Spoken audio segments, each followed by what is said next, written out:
Karachi chairman Shah Faisal town Gohar Ali खटक का दीगर के हमरा रिटायर्ड और वफात पा जाने वाले मुलाजमीन के वाजिबात के चेक तकसीम कर दिए।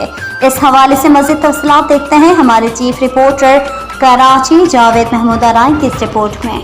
जी बिल्कुल, chairman Shah Faisal town Gohar Ali Khattak, municipal commissioner Amjad Ali Pathan, vice chairman Tariq Mahmood Bangash ने बल्दियाती नुमाइंदगान के हमरा रिटायर्ड और वफात पा जाने वाले मुलाजिमीन के वाजिबात के चेक तकसीम किए।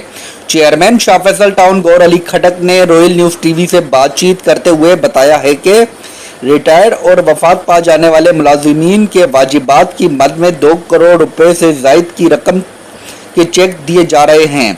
चेयरमैन शाह फैसल टाउन गौहर अली खटक ने मजीद बताया है कि इससे पहले भी हम रिटायर्ड मुलाजिमीन को 4.5 करोड़ से ज़ायद की रकम की अदायगी कर चुके हैं। जिस तरह आवाम के मसाइल को हल करना हमारी जिम्मेदारी है, इसी तरह मुलाजिमीन की ज़रूरियात और मसाइल को हल करना हमारी जिम्मेदारी है।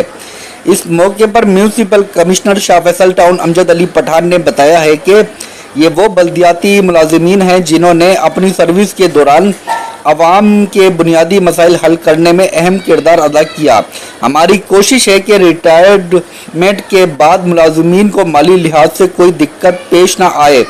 वाइस चेयरमैन शाह फैसल टाउन तारिक महमूद बंगश ने बताया है कि हमने 1 साल से कम अरसे में रिटायर्ड मुलाजिमीन को करोड़ों रुपए की अदायगी की है। हमारी कोशिश है कि हम महदूद वसाइल के बावजूद मुलाजिमीन के वाजिबात की अदायगी को यकीनी